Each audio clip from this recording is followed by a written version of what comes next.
I'm sitting outside in my sunroom for a little change of energy for this person one, person two reading. I'm using the Dreams of Gaia Tarot as the main um, deck for the insight, but I am also using my custom energy cards, my Zodiac dice, and for you D&D fans out there, I'm using my Harrow cards. All right, to get some archetypal energy insight for person one and person two. So, we're going to get right into it. We're going to get right into it. Starting with person one. Starting with person one. We're going to see what is going on with their overall energies. What aspects are either in their chart and or what is working on them cosmically at the moment. And then we're going to pull an archetypal energy with the Harrow before we get some insight into what is going on in their world. And I'm going to do the same thing for person two. All right, so Spirit, please. What is going on with the energy of person one?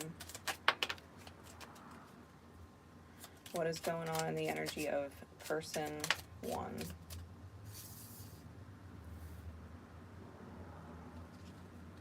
Anything else?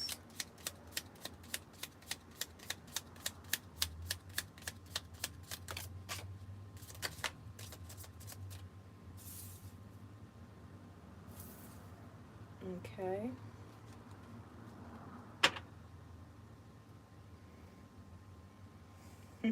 This person's very perceptive, but they're rather unreasonable. Okay. So their big energy is they have trust issues. Trustworthy came out in the reverse because of self-ownership. All right. And then we've got sexual inspiration and expressive. So this person number one, might feel like a brick wall trying to communicate them with the unreasonable energy being on the bottom, the underlying shadow. And this person does have trust issues, which makes it very difficult to trust this person because you're never going to really know for certain what they're going to do, because if they don't trust what you're going to do and you are unpredictable to them, even if you are consistent and predictable to yourself or everybody else, if they deem you as unpredictable because they don't trust, they become untrustworthy because you can't actually bank on them to be consistent because they're changeable or mutable. All right. Self-ownership. I'm getting this vibe of they really are okay with who they are and expressing who they are. And they probably have wonderful sexual energy that they give to other people. So even if they are not necessarily a very sexually active or sexual person, they have a lot of sexual drive on the inside. And they probably inspire a lot of energy in the partners that they physically connect with. Okay, they ignite something or light something inside their sexual partners.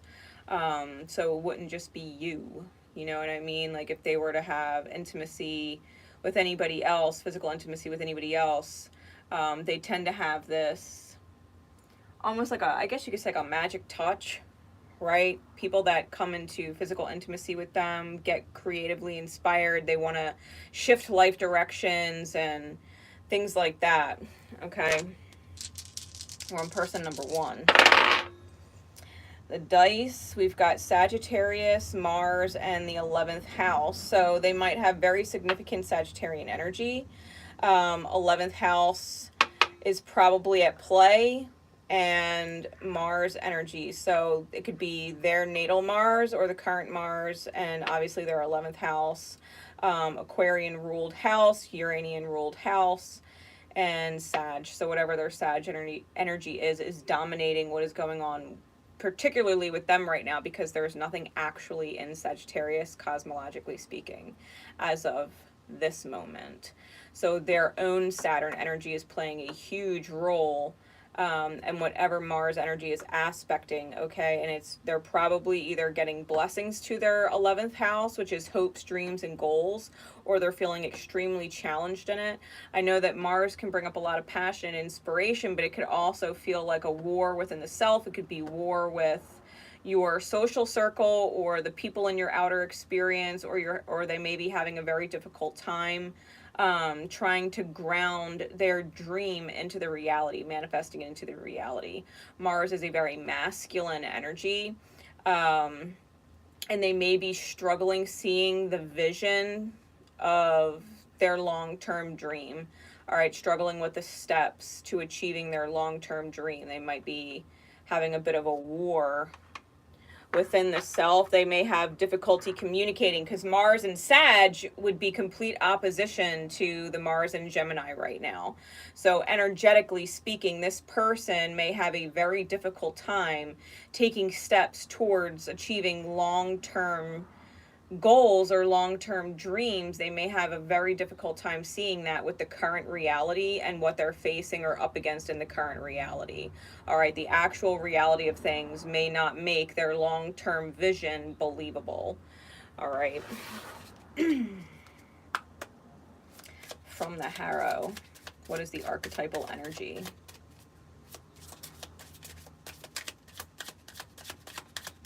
for person number 1?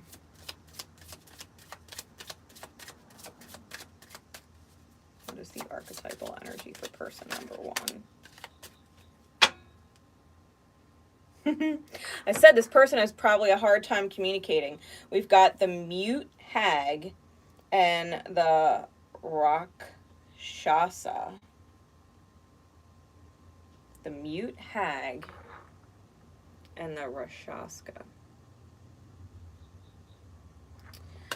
All right. I'm actually gonna pull out the Harrow book, because even though these are not typically oracle cards, I was actually just really drawn to use them. The mute hag, the hand is up like this, okay, and she's got an eyeball in her mouth, and she's very dark. She has no eyes, okay. She's got no eyes. Big skip forward spirit, blah, blah, blah, blah.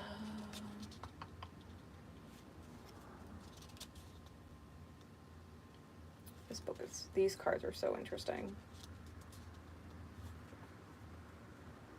Together, Kasha. Where is the blind hag? The mute hag. Here we go. So the mute hag is a neutral, evil, wisdom-based card. So this person, honest to God, may have a lot of experience, which their silence is evil for the sake of being evil. Like, they know they're being silent and that it's in misalignment, and they don't necessarily care. The mute hag might be silent, but the eye she holds lets her see into the hearts of men. This hag invokes blood pacts and poisonous secrets, the kind that turn brother against brother and son against father. It is a card that performers loathe, as it leaves them stumbling over their words and songs. Misaligned, it indicates unshakable loyalty and lucidity of speech. This person, or the energy,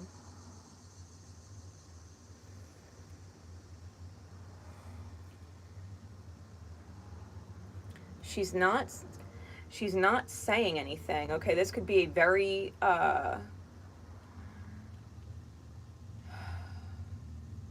damaged or maligned heart space, okay, because she's feminine energy.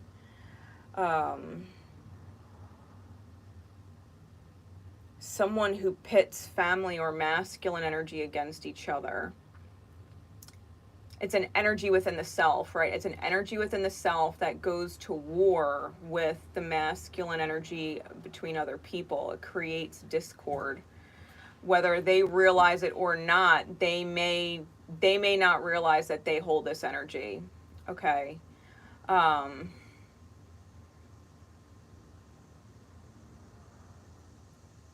but the element of it, it's almost like an inner, it's definitely a malefic aligned energy. The heart space is malefic. It's a toxic heart space. And it tries to, what is essentially pitting family bonds against each other. Okay. So this person, whether, and especially if the family is soul family, like it doesn't necessarily have to be blood family. It can be soul family, but they interfere, right? They have this toxic or wounded heart space, this poisoned heart space from the outer experiences that they've had, and probably meddle between family. Okay, they meddle, or they manipulate, or they start to create energetic distance between family members, whether they realize it or not. No matter what family dynamic they're in, they always end up trying to pit one against the other, or having one see their perspective of the toxicity of another, and vice versa. It's a very two-faced kind of energy.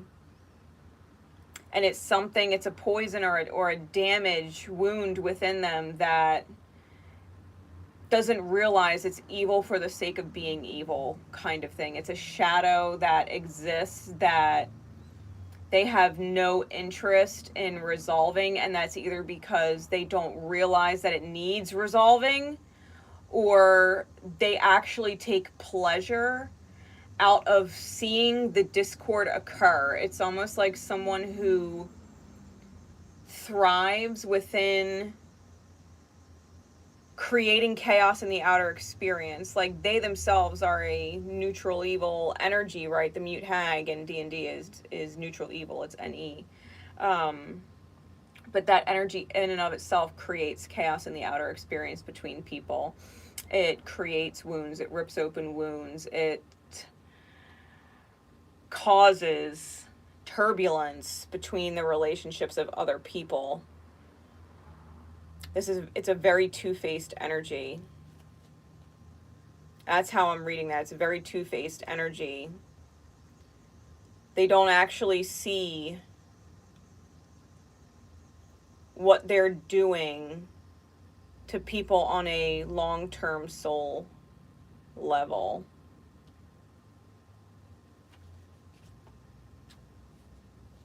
The Rakshasa, okay, is a lawfully evil aligned card in its intelligence. Okay, it's intelligence. So we have someone who has a lot of experience and they're fucking smart.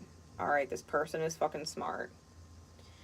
It is the card of dominance and mind control. So this is someone who's extremely manipulative.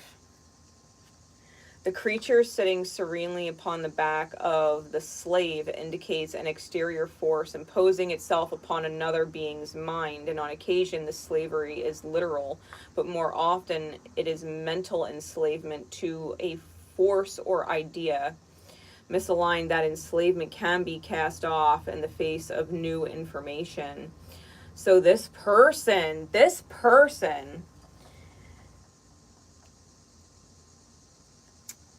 we're talking about very perceptive and unreasonable, right? They've got two evil aligned cards, and it's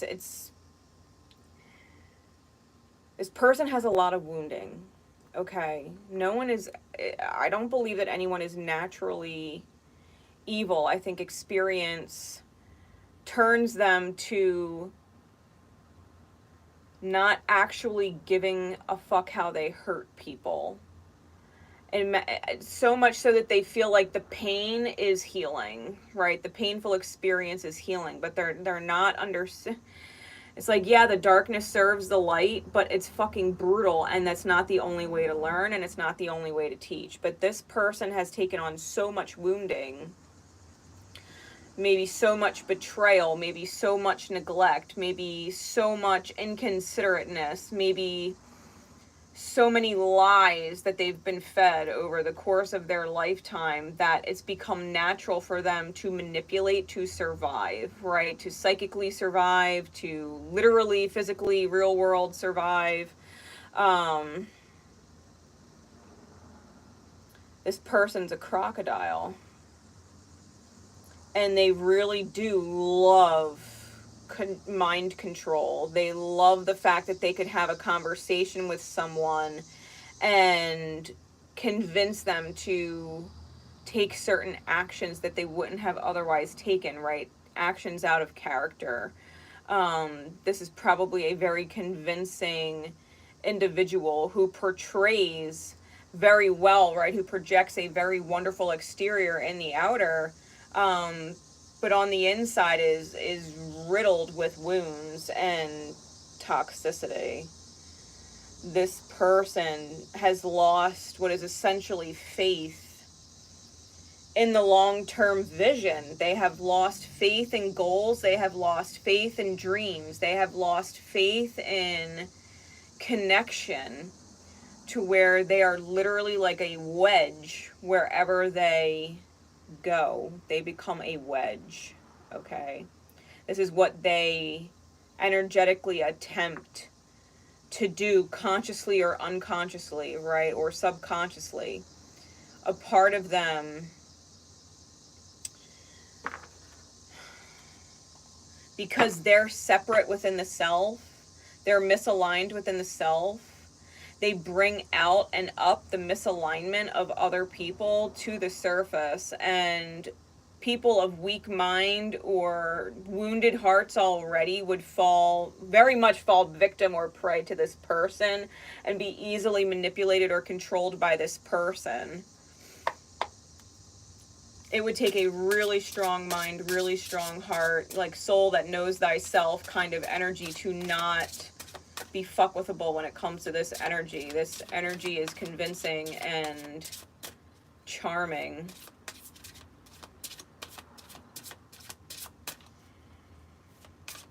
They don't actually say what they're thinking, but they're manipulative as all hell. What insight do we have, Spirit, please, going on with person number 1? Intuition and knowledge. Intuition is card number 22. Knowledge is card number 11. 9, number 9. And then we get the crone in the reverse, and the 4, or the 4 of earth in the reverse.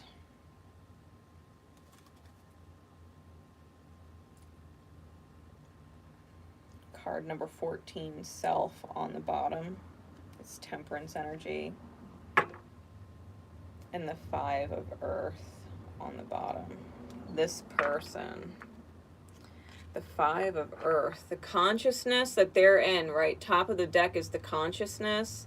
Even the top of the deck has a figure with devil or demon's horns on it. They're all about money. They're all about taking a gamble. They will take... This person is an energy that will take what is ever most valuable to you, whether it is a possession or a person. They will take it. They will get you to gamble. They will convince you it's a good idea to gamble with your most valued fill in the blank. And you will lose it. And you will lose it. This person intuitively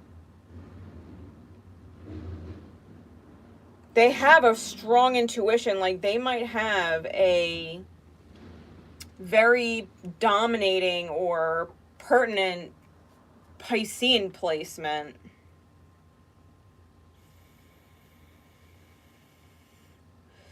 This person is full of illusions. They might also have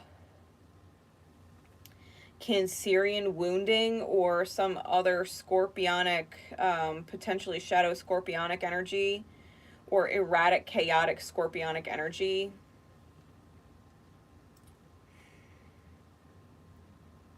It's clarified with the crone in the reverse. This person may be what is considered their energy right now, the anti-crone, or against the, they're aligned against the most mature heart space or the most matured feminine energy within their world, okay, their reality.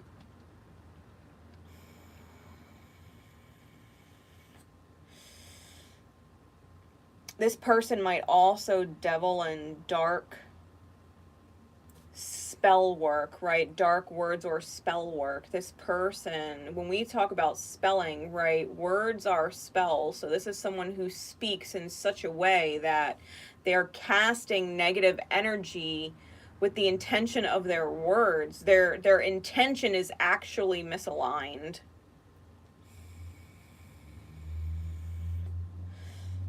And they are out of control with the Four of Earth in the reverse.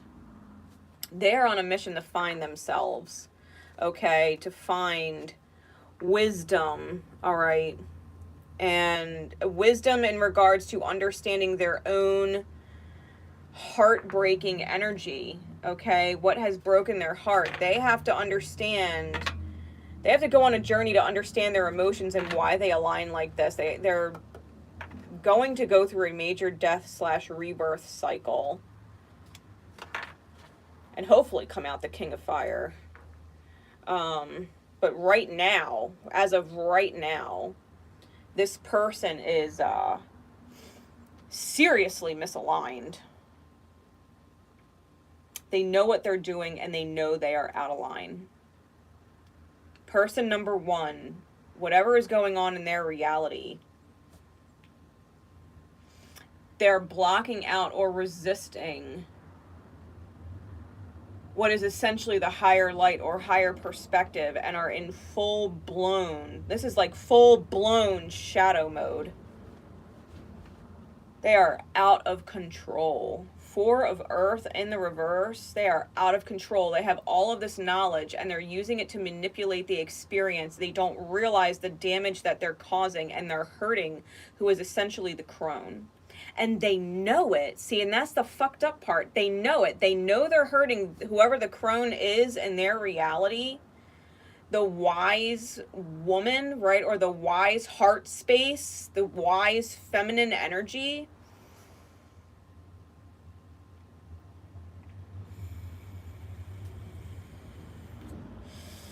This person has serious issues with feminine energy. Serious issues receiving. I feel like this person is holding past. They're holding the past, whether they were involved with it or not, but they're holding the past against whoever the crone is. When I tell you this person is like the anti-crone, they may consciously or unconsciously, subconsciously be really trying to take the crone off her throne kind of energy. It's a dethroning.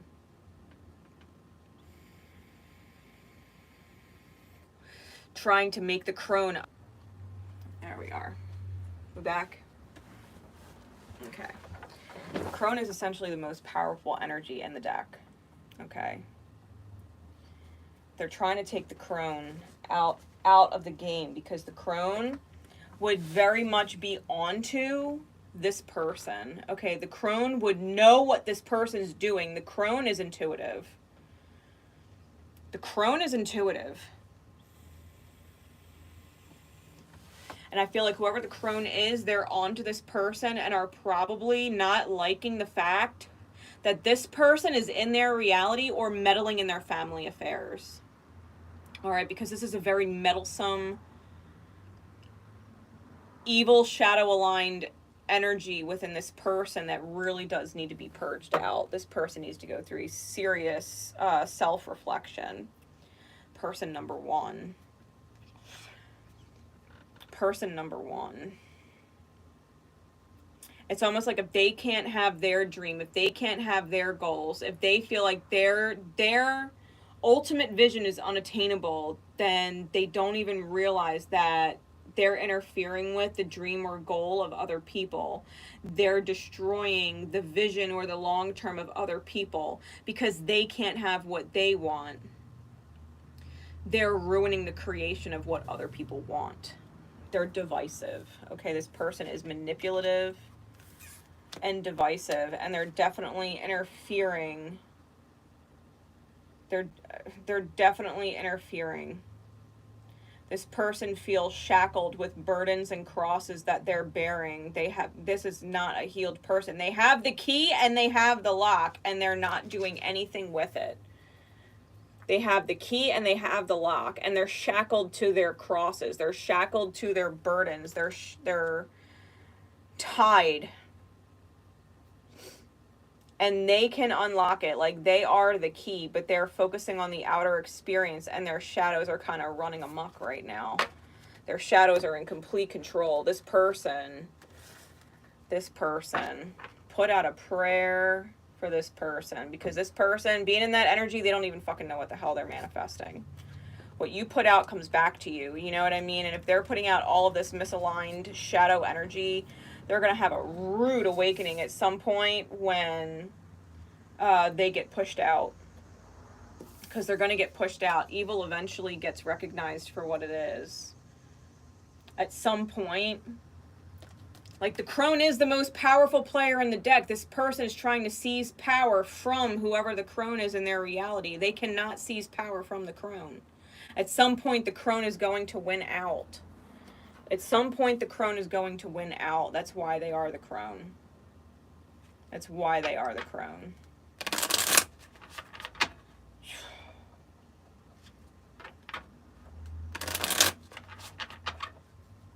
This person needs a reality check.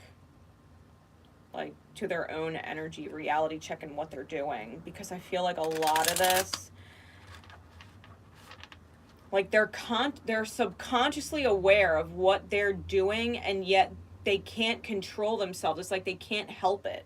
They can't help but be misaligned, and they really have to open up their eye to what they're creating in the long run, energetically speaking, not just for other people but themselves. They're causing major scars because they are essentially bleeding out. Like, this person legit needs prayers. They need fucking prayers. And I would absolutely avoid them at all costs until they heal. Until they fucking heal.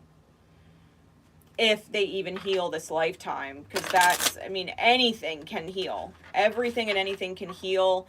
And it's just a matter of choice and choosing to go in and do the inner work to stop the damage that you're doing to other people. When, you know, you recognize that you're just being a damaging influence on others, you can heal anything. But this person right now, pray that the light pierces through their darkness, because it is super thick.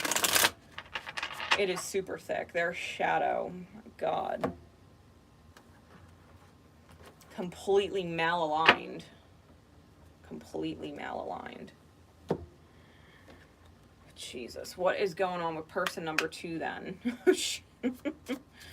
What is going on? Spirit, please. The energy of person number 2.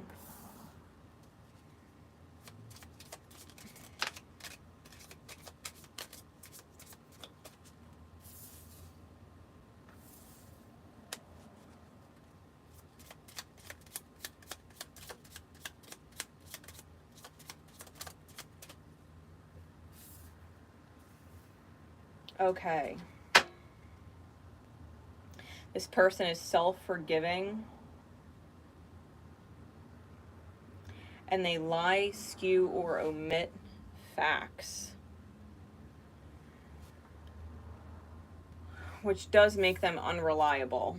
Okay, which is a part of the shadow that came out for them. But they're not guilt-ridden. Guilt-ridden came out in the reverse. They are highly capable and connection-oriented. Okay, with the other cards that came out, we've got capable and connection-oriented. So this person is all about harmonious relationships, equal energy exchanges. This person is probably very independent.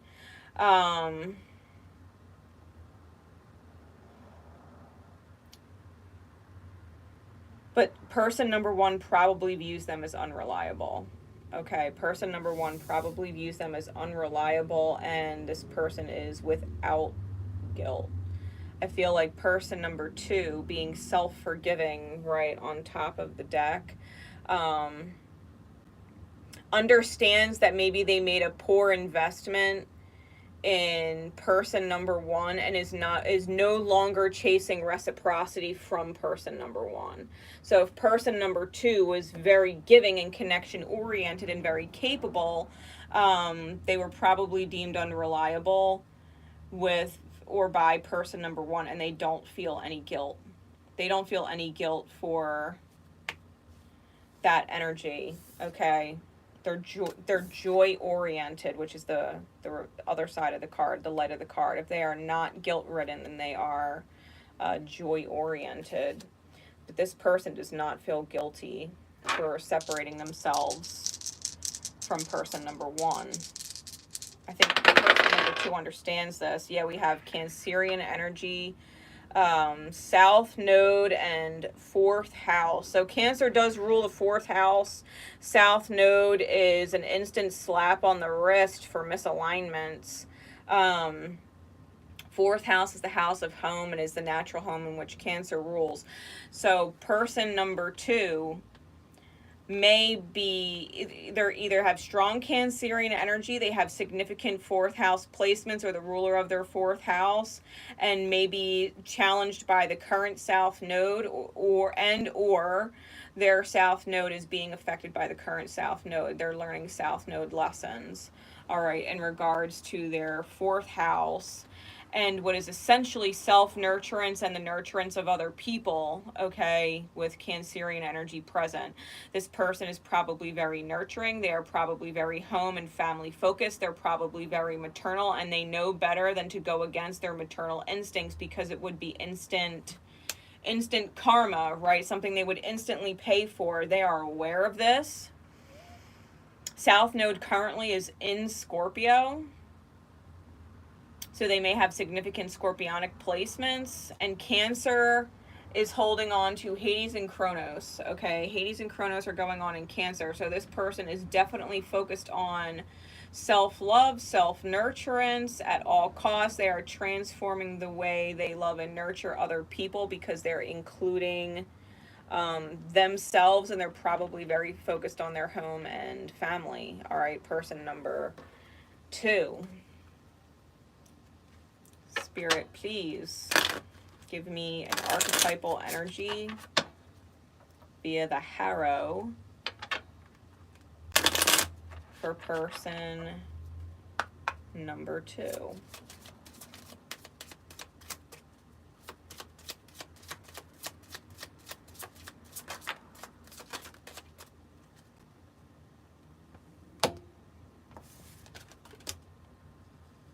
The Forge and the Keep. Yeah, this is the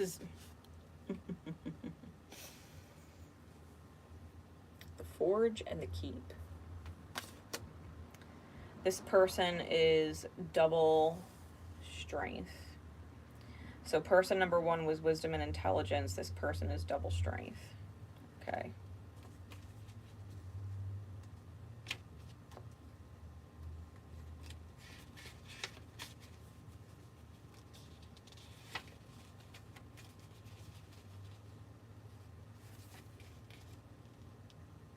The Forge. is a lawful, neutral, aligned card. The Forge evokes strength through great diversity. The Blacksmith represents those who can survive the Mephit's trial by fire. But the Forge's fire is so strong it burns many to cinders instead. This card often represents a dangerous event that needs many sources of strength to overcome. This person being lawful neutral is more about the natural order of things. This person is not interfering, but if you think about the Blacksmith, it's Vulcan energy, all right? This is Hephaestus archetypal energy. This is the type of energy who does not truly meddle in the affairs outside of the forge, and yet creates all of the magic weapons that are used outside of the forge. Like, would the gods really be as powerful as they are without their weapons? Like, would Zeus be as powerful without his thunderbolts? Would Venus be as influential without her belt? You know, there are certain things that the Blacksmith Vulcan creates that give everything else in its outer experience power to naturally be as they are. This person creates what is essentially the magic or power in other people. It drives them to purpose. If we think about Vulcan, Vulcan is a planetary body that is between Mercury and the Sun, so it is truly the first planetary body. And it is the magic within the self. Okay, that it's seemingly forgotten, right, and dwindling, the magic within the self, the power of the self. This person probably awakens the power in other people and releases what is their potential. Okay, now as we get into the Keep is a neutral, good, aligned card. It is a symbol of quiet strength, one that can move when necessary, yet standing firm through the greatest of hardships. Those represented by the Keep are not shaken by any force, and if the Keep appears misaligned, it can mean giving way to temptation or falling in the face of greater strength. So this person, person number one was evil aligned with both of their cards. Person number two is neutral aligned with both of their cards. This person does not view themselves as on the side of good or on the side of evil so much. They are on the side of neutrality and the flow, right? They are more of a everybody aligns with whatever they choose kind of person. This person does not project their energy or intention onto other people so much as they allow the energy of others and their reality to magnify, right? They might bring the power of other people into a magnified state. Like if someone came to the Blacksmith and said, I want a weapon of evil to create evil, they would create it. And if someone came to them and said, I want a weapon of good to create good, they would create it, because they're allowing everybody's intention to simply magnify. All right, this person, person number two, cannot be swayed, right? As the Keep, they cannot be swayed. They cannot be shaken by any force. They will not turn good and fight evil, and they will not become evil and fight good. They are neutral. This is a neutral person.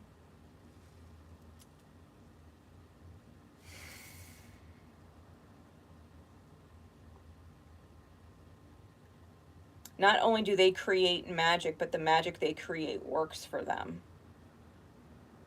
There are fire sprites in this card. Like, this person is surrounded by magic. Like, inside the Keep that is unshakable, this unshakable person is working magic from the inside, okay? Person number two, like, person number one would not have been able to shake person number two, okay? If they had gone toe-to-toe or head-to-head with person number one, person two would have came out the victor, and person number one would have probably been fucking pissed. Okay? Person number one would have probably been fucking pissed. because they couldn't get their way with person number 2. Person number 2 was unshakable. And they're not going to battle the evil in person number 1. What essentially happened when person number 1 crossed person number 2 and didn't get their way, their evil or inner shadow magnified. Okay. It magnified. And the thing about the mirror is, if person number 1 crossed paths with person number 2, person number 2 was probably looking to teach them about their inner magic, almost like a blacksmith's apprentice. Like, you can learn how to do what I do. You can learn how to be neutral. You can learn how to accept the divine order of all that is good and bad in the whole of things, because it all serves purpose. And because this person was resistant to becoming neutral, they went full-blown shadow. Person number 2 is probably looking to help person number 1 understand and heal their wounds. And in the process, person number 1 probably got pissed off and just ripped open any healing that the wounds were doing. Okay? It's like the blacksmith looked at the apprentice and said, "You're not ready yet to become your own blacksmith. You're not ready yet. You haven't learned enough. You haven't become neutral enough," right? You still want to use what I'm teaching you. You're going to use what I'm teaching you for evil instead of neutrality, right? It's almost like person number 1, whenever they were in the reality of person number 2, if they are not currently in the reality of number 2, because person number 2 is definitely unshakable. I do not feel like person number 1 can manipulate or convince person number 2 of anything. For how manipulative person number 1 was, person number 2 is not fucking fooled. Person number 2 is not fooled. And with the keep being neutral good, I feel like they're divinely protected. Okay, this person has an immense amount of strength. This is a strong as fuck person. All right, strength is their strong suit. No puns intended. Okay, strength is their strong suit. They are unshakable. Person number 1 cannot manipulate person number 2. They fucking can't. So what is going on, Spirit, please, with the reality of person number 2? Where is person number 2 at? Give us some insight, please, to their world. We got the Counselor. This person might have very strong Piscean, Midhaven or 10th house energy. This person could also have Piscean 12th house energy. This person may also have significant water placements, because we also have the 6 of water and the 8 of earth. This person, the 6 of water is a sacred soulmate. They are the type of person, like how person number 1 had that demon looking figure, you know, that took the gamble and would take anything of value from you. This person is giving what is of value back. This person is what is essentially a light retriever.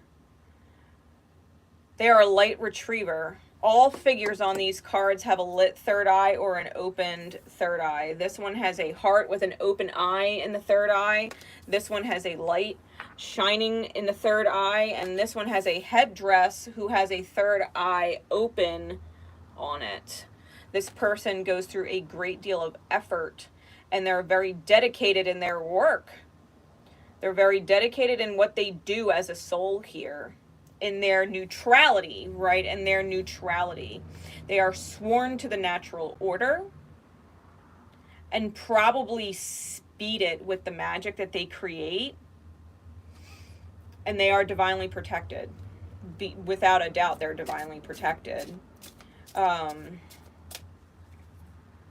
This person's heart chakra is also lit in all 3 cards. One with a starfish, one with like the magical little lit energy, and the other is holding what is essentially a magical pearl.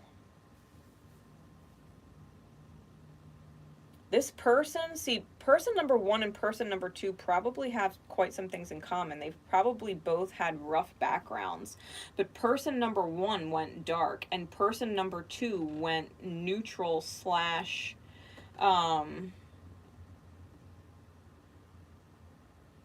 I don't feel like they are neutral, okay, but the energy surrounding them or protecting them is good, okay? They're protected from good outer or outside the veil energy.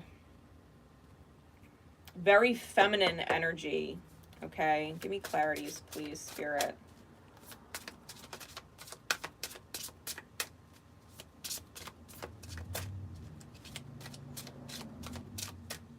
This is the kind of person who undoes the bullshit of person number one. Like if person number one creates chaos between people and inflicts their wounds on other people, person number two, wow.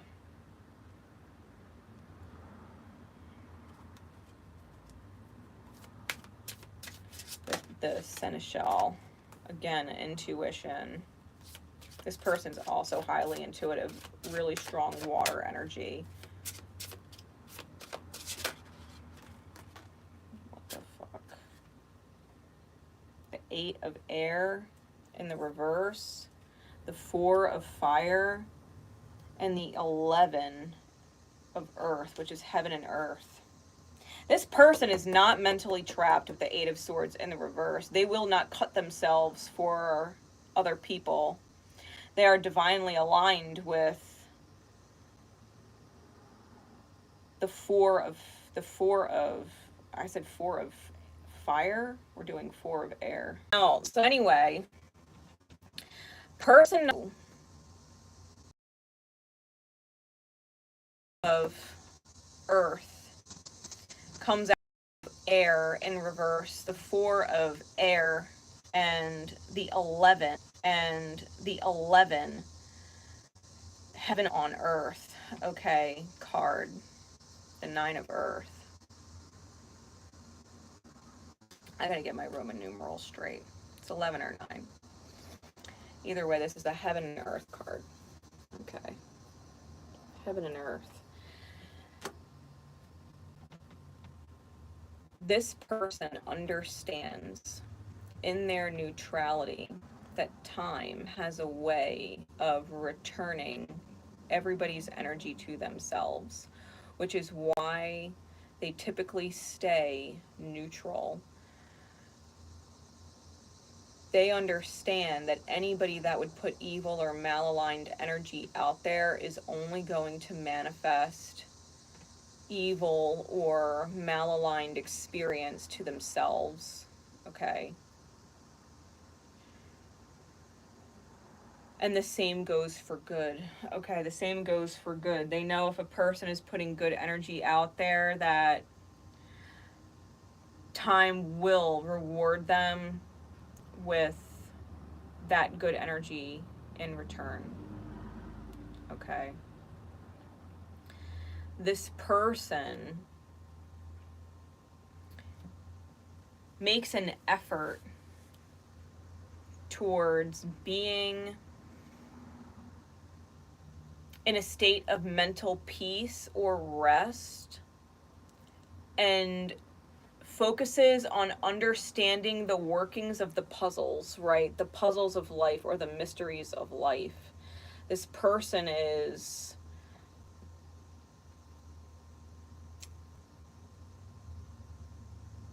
spiritually strong, especially with intuition in this, in the 6 of or 4 of water. My fucking Roman numerals are shite. 6 of water. I think it's the 6 of water. I have the 4 of air.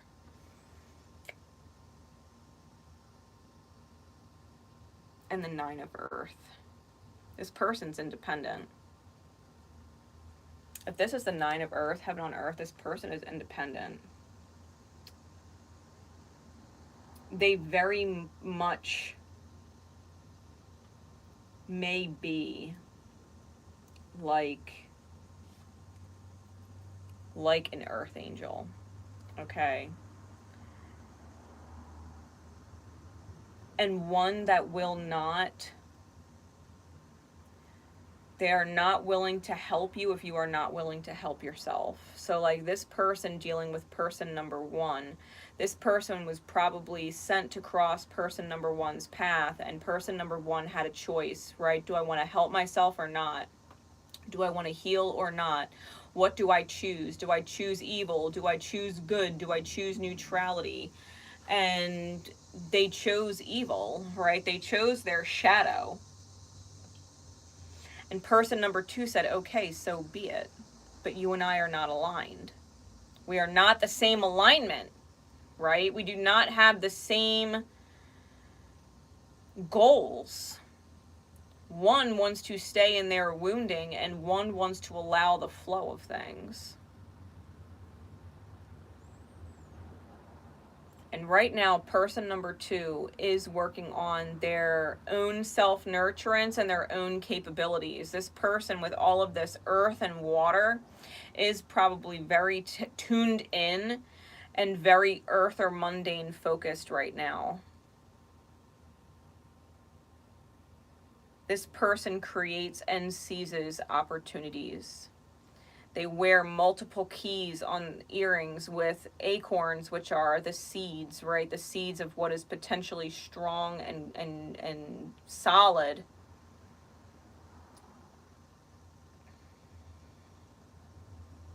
They have a sword on their third eye. They see the truth.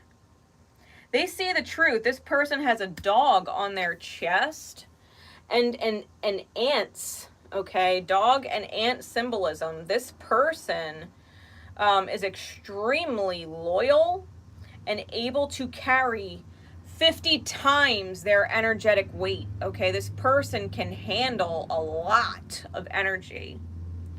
This person probably dealt with person number one for a very long time, working with them like the blacksmith with the apprentice. Like person number one, if they crossed person number two's path, I don't doubt that person number one was creating an opportunity for them to seize. And when the opportunity to become the blacksmith was not seized, they let person number one go. They are complete opposites. Like I said, person number one being in their reality, I mean, you will lose what is most valuable to you. If you're dealing with person number one in your reality, you will lose what is most valuable to you dealing with them. Person number two is of the energetic alignment to return to you what was valuable and lost. Okay.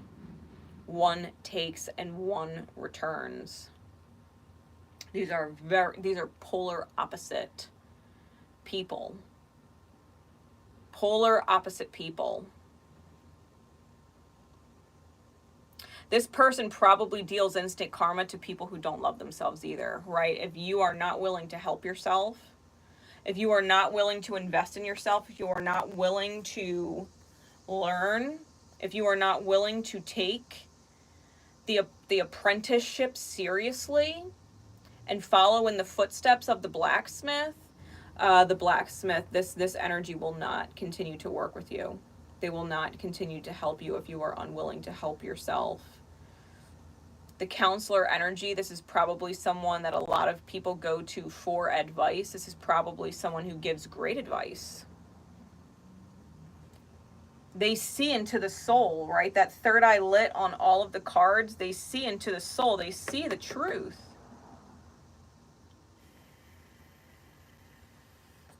Really, she's got keys on her staff and this one, keys on her earrings and this one, keys around the belt on this one. This person holds a lot of keys. This is a keeper. This is a keeper of keys. To cross paths with person number two, they are an unshakable neutral force in the world that simply magnifies the essence within people where they are and gives people the choice or the ability to switch alignments. If someone was aligned with their shadow, this person can return to them the value of their light and say, here it is. Here is your light.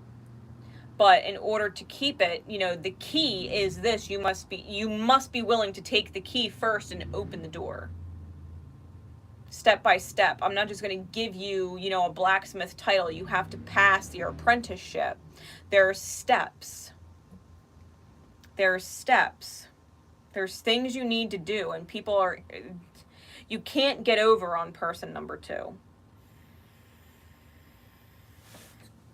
This person knows person number 1 from past lives, potentially multiple past lives. They've probably been working with this person for multiple lifetimes. Person number 1 cannot, I will stress that, cannot shake, change, or manipulate person number 2. They're too fucking strong. They're too fucking strong.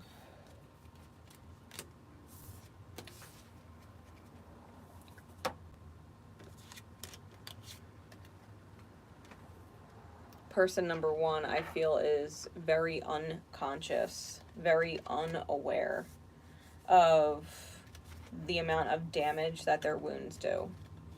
Okay. I think person number 2 saw right through person number 1. Like a glass house. You know, if the mind is a house with many rooms and things are, you open a door and there's different things in different rooms locked away and hidden. I think person number 2 saw person number 1 like a glass house. They could see right through them. They could see right through them.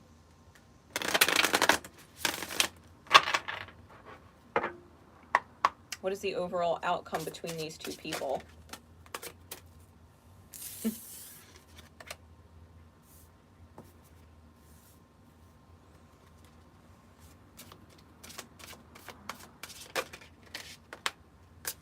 They fucking love each other.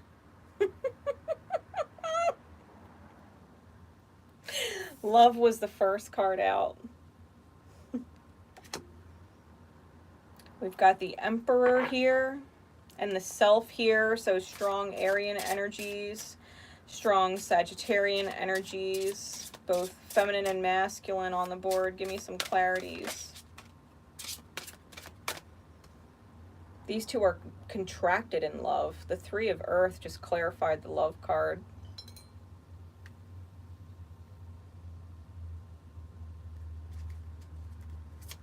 These two are married in soul.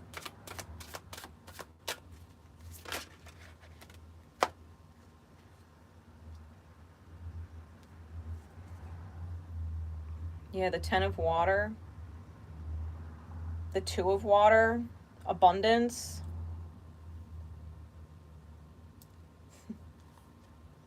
Person number 2 is, I think person number 1's absolute wish fulfillment, their emotional fulfillment, their fucking dream. And vice versa. I think person number 2 is praying for the healing of person number 1, because I feel like this person wants them to return to them healed. Person number 2 doesn't actually want person number 1 to be damaged. They want their alignment to shift to neutral. Wisdom is on the bottom.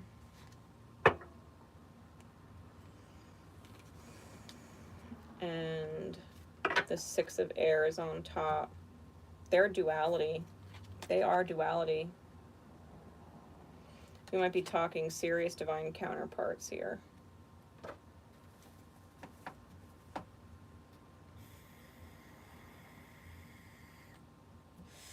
This is crone. This is the crone here in her light. She's got the triple moon there.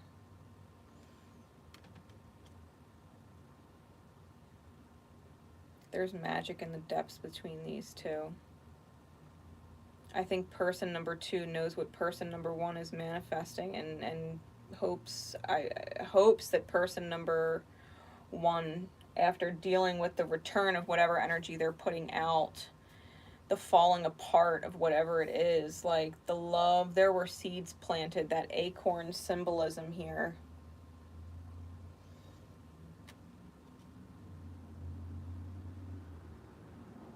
I think person number 2 understands that person number 1 is being manipulated by their shadows.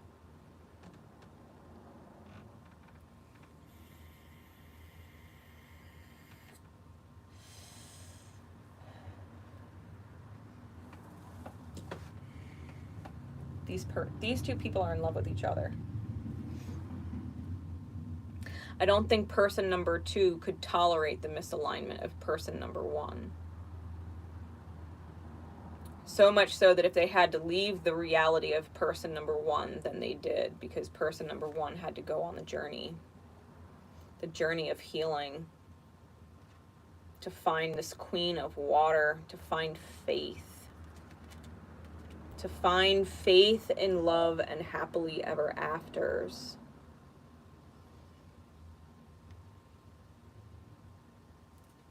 To release the nightmare.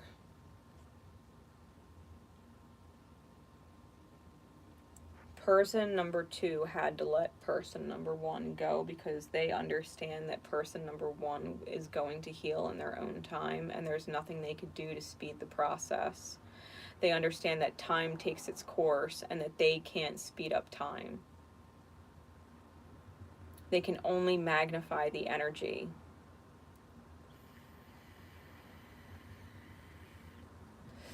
But don't get it twisted.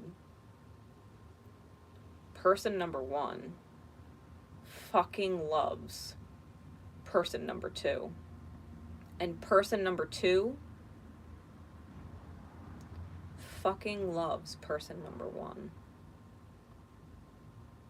They are married in soul, contracted in love.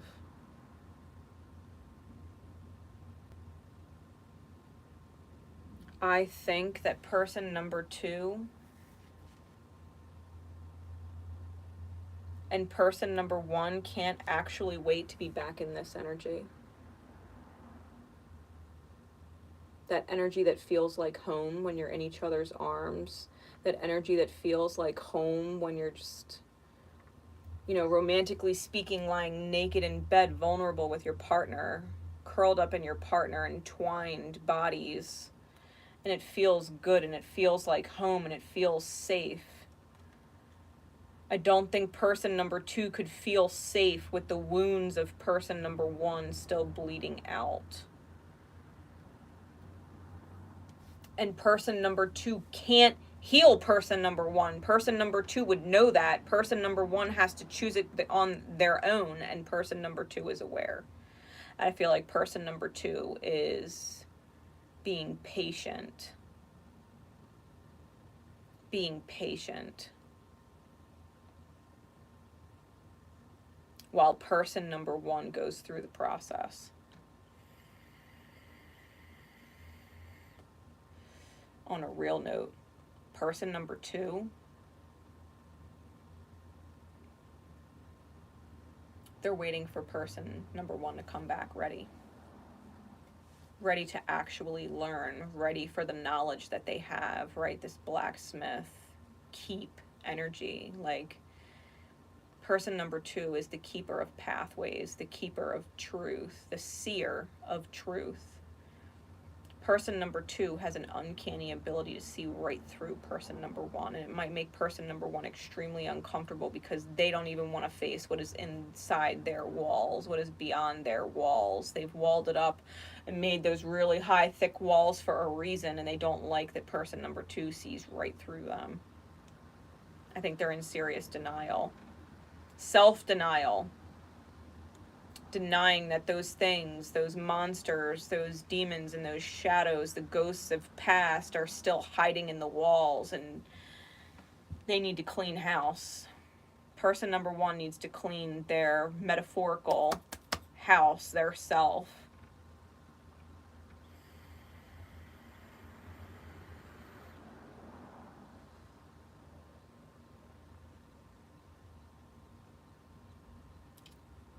Person number 2 is a spiritual magician.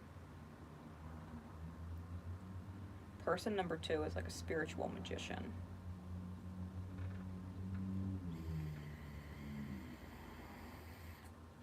And they won't be shaken. They won't be shaken. Mars, 7th house, Libra. Yeah. Libra is natural ruler of the 7th house of partnerships, and Mars is the masculine energy. This is what's healing. The masculine energy is what is coming into balance and inner union, right? To where they can commit partnership, they can commit to person number 2 as their equal instead of trying to come up and overpower person number 2. I think person number 1 was trying to overpower and or overthrow the power of person number 2, and person number 2 was unshakable. I feel like person number 2 is keeping space while person number 1 learns what partnership really is. It's not about a power struggle. It's about shared power. It's about shared mutual respect. It's about protecting each other at all costs. It's not about who is in control. It's the fact that you can bank on person number 2. You know, person number 1 has to be able to bank on person number 2. Person number 1 has to be able to look at person number 2 as someone that they can stand next to and be proud of, versus trying to shift, change, or like trying to teach person number 2. Like, person number 2 doesn't need to be taught. Person number 2 is actually doing the teaching. They came out with the counselor energy.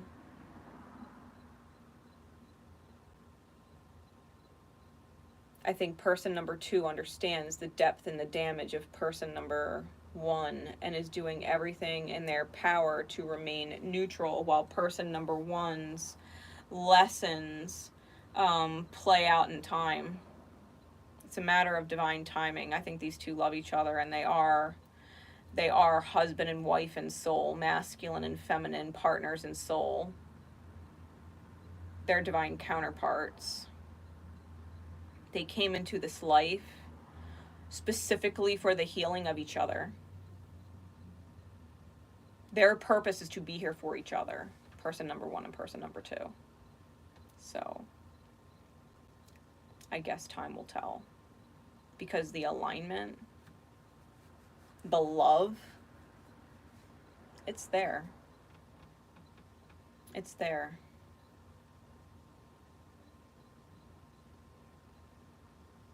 They love each other. Probably love each other so much it makes them fucking crazy. Although person number 2, I think, is probably handling it better than person number 1 right now. I think person number 1 right now, being without person number 2, is running fucking mad. I think they're fucking mad in both senses of the word, angry and crazy. I think person number 1 did not handle losing person number 2 well at all.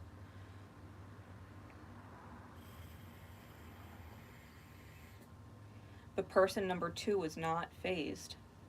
And I think they're aware that person number 1 is just going through the healing, and they're being patient and waiting.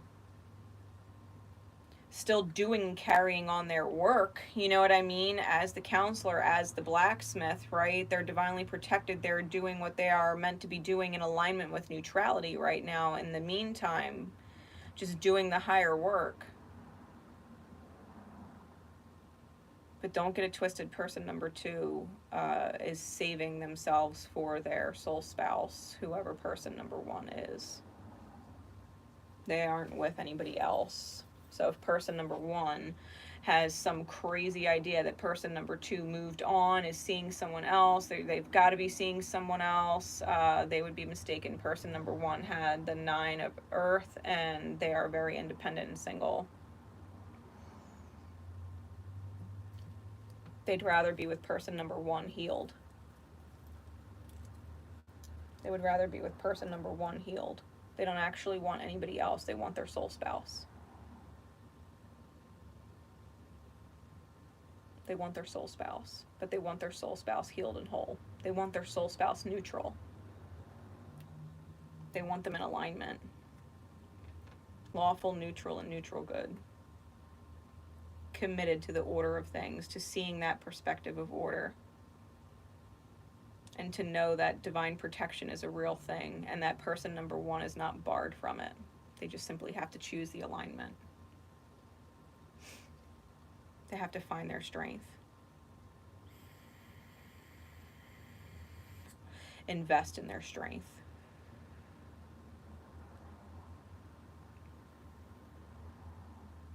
And that is the message.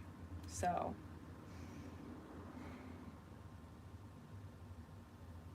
till next time, guys. Grace Nicole Myths signing out. Bye.